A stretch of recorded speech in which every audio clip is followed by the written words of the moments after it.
जो उन्होंने सुझाव और राय दी हैं, हम लोग सब मिलकर के काम करेंगे।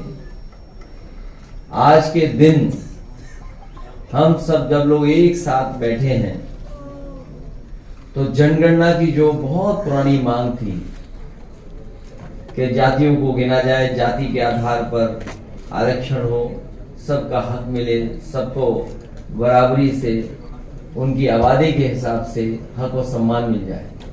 मुझे खुशी है इस बात की कि आज महाराजा सुहेलदेव सम्मान स्वाभिमान पार्टी के लोग भी इस पक्ष में हैं कि जाति गणना हो और आबादी के हिसाब से उन्हें भी हक और सम्मान मिल जाए। इस लड़ाई में जहां पीडीए के लोगों का साथ दे रहे हैं, मैं एक बार फिर उन सब का बहुत बहुत धन्यवाद और आभार प्रकट करूंगा। इन्होंने बहुत सारे सुझाव दिए हैं। उन सुझावों में कुछ सुझाव मैं कह सकता हूं, फिर आप जो पूछना चाहेंगे पूछिए। इनका सबसे पहला सुझाव ये है और इनकी मांग है कि वीर योद्धा महाराजा सुहेलदेव महाराज की कोई प्रतिमा यहां पर राजधानी में सबसे महत्वपूर्ण जगह लगे। मैंने इनके समाज के लोगों को आश्वासन दिया है कि समाजवादी सरकार बनेगी तो यही देश का सबसे सुंदर रिवर फ्रंट है, इसी पर महाराजा सुहेलदेव जी की प्रतिमा लगवाने का काम हम समाजवादी लोग करेंगे। प्रतिमा के साथ साथ उनका स्वर्ण, उनकी बहादुरी, जिस तरह के वो योद्धा थे, जो उनके हाथ में तलवार होगी, वो तलवार भी सोने के साथ चमकती हुई दिखाई देगी। वो अगर अष्ट धातु या सोने को मिलाकर के बनानी पड़ेगी तो महाराजा सुहेलदेव जी की तलवार यहां पर चमकेगी, राजधानी में रिवर फ्रंट पर, जो सबसे सुंदर और सबसे कीमती जगह है। साथ ही में जो उन्होंने और सुझाव दिए, हम उनके सभी सुझावों पर अमल करेंगे और उनको साथ लेकर के हम लोग आगे बढ़ेंगे। जिस तरीके से इनके समाज ने और इनके साथ साथ पीडीए समाज ने हमें लोकसभा में और पिछले विधानसभा में जो सहयोग और समर्थन दिया था, हमें उम्मीद है कि आने वाले समय में जब 2027 में हम लोग चुनाव लड़ने जा रहे हैं, इनके समाज का पूरा समर्थन हम समाजवादियों के साथ होगा। बहुत बहुत धन्यवाद। SC/ST आयोग के जो अध्यक्ष हैं बैजनाथ रावत जी, उन्होंने एक चिट्ठी जारी की है और आपके खिलाफ कार्रवाई की मांग की है। कर दो कार्रवाई, क्या है? और मैं वहाँ पर रिपोर्टिंग करने गया तो सैकड़ों दलित जो उनके पास अपनी समस्याओं को लेके आते हैं, लेकिन उनकी समस्याओं का निस्तारण किसी प्रकार से नहीं होता है और किराया भत्ता भी लगता है। तो आप इस पर क्या कहेंगे कि आपकी अगर सरकार आती है तो जो दलित परिवार जो दूर दराज से आते हैं उनके किराए भत्ते को लेकर के और उनकी समस्याओं को लेकर? बहुत अच्छा सुझाव दिया हमारे साथी ने। हालांकि जो पहली बात जो कही तो वो मुझे लगा कि हमारे खिलाफ है।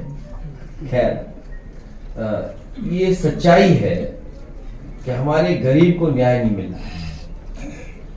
हमारे गरीब और खासकर पिछड़े और दलित समाज के जो लोग हैं, उनके साथ हर स्तर पर भेदभाव हो रहा है। अगर वो अपनी सामान्य समस्या को भी लेकर के जाएं तो भी अधिकारी अनसुनी कर रहे हैं। और कई बार हम लोग सुनते हैं कि जो कुर्सी पे बैठे लोग हैं वो अपमानित कर रहे हैं और हमारे गांव के लोग और गरीब कई बार योजनाओं को भी नहीं समझ पाते कि योजना हमारे लिए है और इस योजना से हमें कैसे लाभ मिलेगा। उसके लिए भी कई बार वो राजधानी लखनऊ तक आते हैं। मैं अपने तमाम दलित भाइयों को, कृषि जाति के गांव के गरीबों को भरोसा दिलाना चाहता हूं कि जिस तरीके से फोन करने पर गांव में एम्बुलेंस आती थी, फोन करने पर आपकी पुलिस आपकी मदद करने के लिए इंतजाम किया था, इसी तरह फोन करने पर आपको जानवर नहीं ले जाना था अस्पताल, बल्कि जानवर वाले अस्पताल वाले डॉक्टर आपके गांव आकर के इलाज करते थे। तो तमाम जो योजना है लाभकारी योजनाएं, जिसमें घर मकान हो, न्याय के लिए हो, आपको मुख्यालय अधिकारी के पास नहीं भागना पड़ेगा, अधिकारी आपके पास आकर के सुनवाई करेगा और आपको न्याय दिलाने का काम करेगा। ऐलान जब से हुआ है, भाजपा के सारे नेता इसे मास्टर स्ट्रोक बता रहे हैं। अभी मैं कुछ सेकंड का मास्टर वीडियो आपको दिखाता हूं। कहेंगे मास्टर वीडियो दिखाइए, चमत्कारी वीडियो दिखाइए। अभी सब मत भागो, पहला मोदी जी के नेतृत्व में लाइट बंद करो तब दिखाओ। वेलफेयर की स्कीम सबका साथ और सबके विकास की भावना के साथ आगे बढ़ रही है। कि केवल जब मोदी जी के नेतृत्व में वेलफेयर की स्कीम सबका साथ और सबके विकास की भावना के साथ आगे बढ़ रही है, तब बांटने वाले लोग फिर जाति आधार पर, क्षेत्र और भाषाई आधार पर बांटने की कोशिश चेष्टा कर रहे हैं। भारत को, सनातन धर्मावलंबियों को खासतौर पर इससे सावधान रहना है। अब ये कैसे सावधान रहेंगे? आप सोचिए ना, किससे सावधान रहेंगे?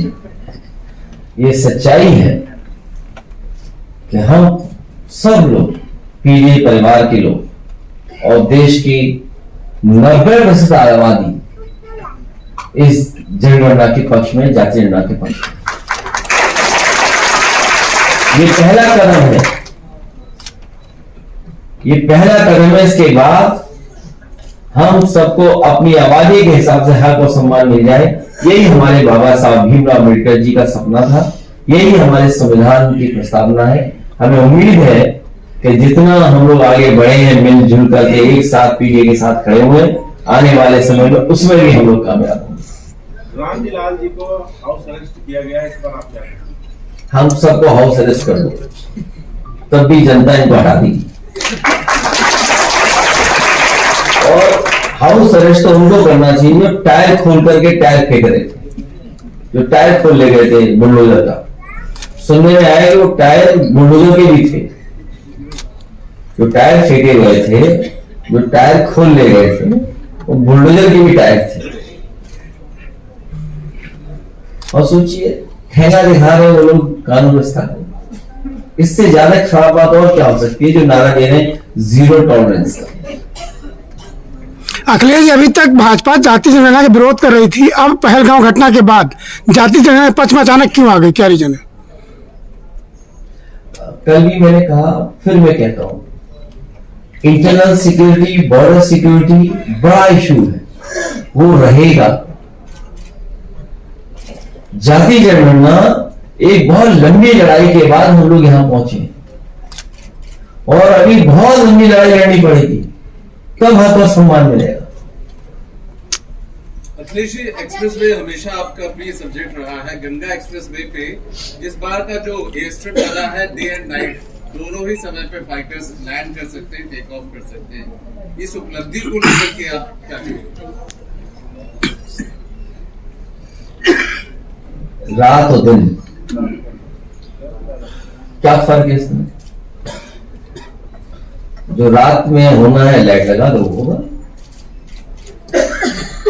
और आजकल ये कौन बड़ी नई टेक्नोलॉजी है, आप लाइट लगा दीजिए, रात में उतर जाएगा। यहाँ तो दिन में नहीं उतर रहे हैं 11 बजे के बाद हवाई जहाज बंद, फिर नहीं उतरते। ये कोई नई टेक्नोलॉजी नहीं है, ये समाजवादियों ने जो विजन दिया था। मुझे खुशी है इस बात की कि समाजवादियों के विजन पे ही आगे ये सरकार और ये पार्टी बढ़ रही है। हमें समाजवादियों की इस बात के लिए गर्व है कि सबसे पहले डिफेंस के लिए और एयरफोर्स के लिए वो इंफ्रास्ट्रक्चर क्रिएट किया। इमरजेंसी के समय पर अगर आपके हाईवे को इस्तेमाल करना चाहेंगे तो हाईवे इस्तेमाल हो जाएगा, और हाईवे में ट्रैफिक भी चलता है, वो व्यवस्था की थी और उसी को अपना करके अब आगे बढ़ा रहे हैं। लेकिन जो सड़क बनाने के मॉडल है, हाइब्रिड मॉडल, जो लोग हाईवे एक्सप्रेसवे बना रहे हैं, जिस मॉडल से बना रहे हैं, हम लोग भी उसी मॉडल से बनाएंगे। ओम प्रकाश राजभर जी ने कहा है कि ब्राह्मण के लड़के को 100 रुपया दो तो मिठाई खरीदेगा, लेकिन राजभर का लड़का नकली कट्टा खरीदेगा। भाई उनको मत बताना कि तुमने ये सवाल पूछा, नहीं तुम्हें एक भजन सुना देंगे या कोई श्लोक सुना देंगे आपको। एक सवाल और उन्होंने कहा, जवाब और दिया है कि हमें बंदूक थमा दो, हम पाकिस्तान को नहीं करना है। तो ऐसा पीछे क्यों बैठे हो? आगे जाओ, जाना चाहिए। ऐसे लोग जो बहादुर लोग हैं, इनको सबसे पहले आगे भेजना चाहिए, और उसके बाद महेंद्र लाएगा अपना सब संभाल लेंगे। जो लोग कहते थे बटोगे तो कटोगे, आज लोग मास्टर स्ट्रोक बता रहे हैं जाति जनगणना को लेकर। तुझे सुना नहीं अभी क्या कहना? फिर देवान को 20 सेकंड नहीं पाए। लगातार मुश्किलें बढ़ती जा रही है। अयोध्या में भी मुकदमा दर्ज है और लखनऊ यूनिवर्सिटी के एक प्रोफेसर है खादी कोपर्टी, उन्होंने बयान दिया था पहलगाम हमले को लेकर, उन पर भी कई सारे FIR दर्ज किए गए। तो आप क्या कहेंगे? मैंने बहुत लंबा लिखा था इस पर, और इसलिए कहा था कि ये जो हमारे ट्रेडिशनल बड़े बड़े चैनल हैं, इनके दर्शक कम हो रहे हैं। ये जो बड़े बड़े चैनल हैं, कारण कुछ भी हो सकता है। और इधर हम लोग देख रहे हैं कि यूट्यूबर्स बहुत लोकप्रिय हो रहे हैं, बहुत लोकप्रिय, उनके फॉलोअर व्यूअर्स बढ़ रहे हैं, इसीलिए सरकार दबाव बना रही है। उनके घटते दर्शक और उनके समर्थक भी अब वो चैनल नहीं देख रहे। वो समर्थक जो है वो दूसरे चैनल देख रहे हैं, क्योंकि वो सच्ची खबरें और लोकतंत्र, डेमोक्रेसी, और बाबा साहब भीमराव अम्बेडकर संविधान हमें अधिकार देता है कि हम सवाल पूछें। अगर हम सवाल पूछते हैं तो सरकार घबरा क्यों रही है? लेकर आइए, इनका जवाब है, इसमें आखिरी में जवाब दिया है। ये केवल जब मोदी जी के नेतृत्व में वेलफेयर की स्कीम सबका साथ और सबके विकास की भावना के साथ आगे बढ़ रही है, तब बांटने वाले लोग फिर जातीय आधार पर, क्षेत्र और भाषाई आधार पर बांटने की कुछ सी चेष्टा कर रहे हैं। भारत को, सनातन धर्मावलंबियों को खास तौर पर इससे सावधान रहना होगा। अब किसको किससे सावधान रहना, समझ लो। अखिलेश जी की लगातार प्रतिमाएं तोड़ी जा रही हैं। अप्रैल के महीने में जहां उनकी जयंती मनाई जाती है, दर्जनों प्रतिमाएं तोड़ी गई, लेकिन SC/ST आयोग के ब्रजेश बैजनाथ रावत ने 1 भी लेटर जारी नहीं किया। क्योंकि वही हो सकता है, और सरकार मिलकर के तोड़वा रही है, सरकार मिलकर के तोड़वा रही है। अखिलेश जी, आयोग की जिम्मेदारी है ऐसे लोगों पे कार्रवाई करें, ऐसे लोगों की सूचना पुलिस को दें, जिससे ऐसे लोगों के खिलाफ कार्रवाई हो सके। लेकिन जब सरकार के इशारे में सब काम होगा और सरकार के लोग ही अपमानित करेंगे, तो कार्रवाई किस पे होगी? अखिलेश जी, पिछले कुछ समय से जैसे जैसे आपका PTA आउटरीच बढ़ रहा है, बहन जी की तरफ से लगातार अटैक हो रहा है आपके ऊपर कि सावधान रहना चाहिए इस तरह का। ऐसे समय में बसपा की एक तो पॉलिटिकल भविष्य आप क्या देख रहे हैं यूपी में, और उस पर क्या कमेंट है आपका? हम तो ये कहेंगे कि अगर कोई और भी आना चाहेगा तो हम लोग उसको ले लेंगे साथ।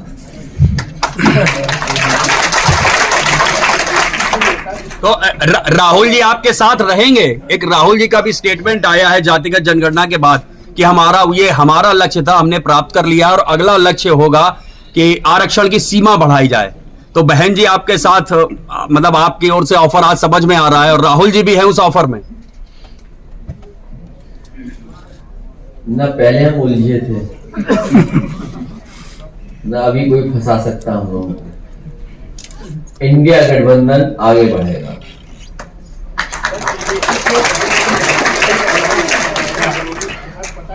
क्या चीज? बीजेपी के जो नेता है दिल्ली का लगातार दौरा कर रहे हैं, क्या लगता है 2027 तक डबल इंजन की सरकार चल पाए? नहीं, तुम गलत सवाल पूछ रहे हो। तुम्हें ये सवाल पूछना चाहिए कि उत्तर प्रदेश में भी क्या हम लोग एक जिला कोई नागपुर बना दें? अखिलेश जी थोड़ा सा रह गया था बहन जी के आरोपों पे कोई जवाब आपका रहेगा या क्या है कि वो कह रही है कि सावधान रहना चाहिए? नहीं, हम लोग बिल्कुल सावधान है बीजेपी से, हम लोग बहुत सावधान है बीजेपी से। उनकी राय ठीक है, हमें सावधान रहना चाहिए बीजेपी से। अखिलेश जी, एक सवाल ये है कि नेपाल से सटे जितने भी जिले हैं, चाहे बहराइच हो, बलरामपुर, सिद्धार्थनगर को, वहाँ मस्जिद मदरसों को अवैध करके कार्रवाई की जा रही है और ये कहा जा रहा है कि वहाँ पर अवैध गतिविधियाँ हो रही है, मान्यता प्राप्त, लेकिन मान्यता के 9 साल से प्रक्रिया रुकी हुई है, मान्यता ही नहीं है।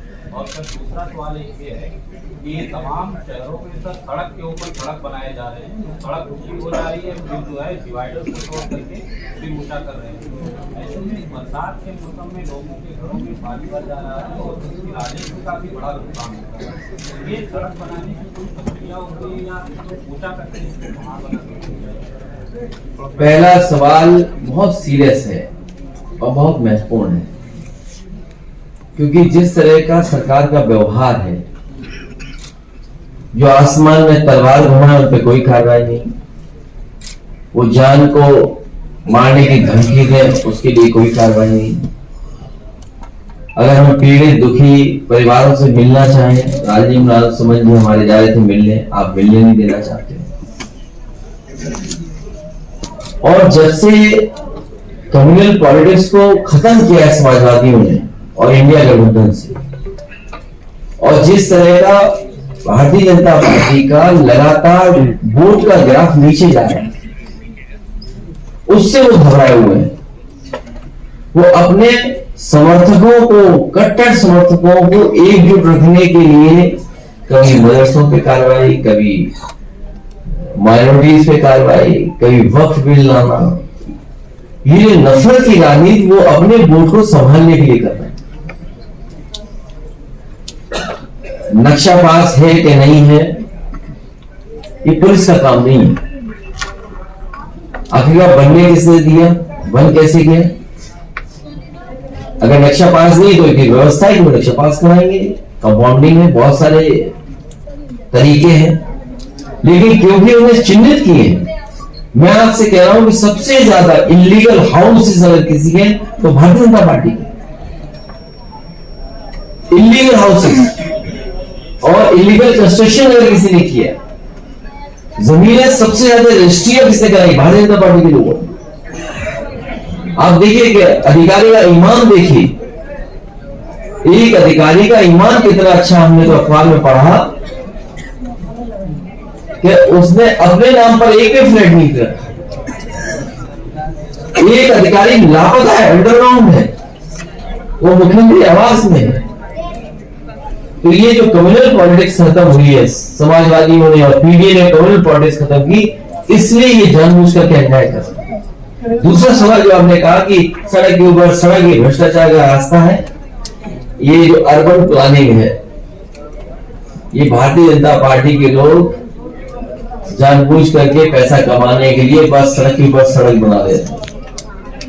पानी कहां जाएगा पता नहीं, लेकिन हमें ये पता है कि अभी पत्रकार वार्ता में एक बड़े चैनल के उसमें मैं गया था, मैंने उनसे रिक्वेस्ट की है कि एक फ्लोटिंग शिखर सम्मेलन करिए। गोरखपुर से अच्छी जगह कोई नहीं हो सकती, महीना 2 महीने बाद पानी भर जाएगा, तो उसमें फ्लोटिंग शिखर सम्मेलन बड़ा अच्छा हो।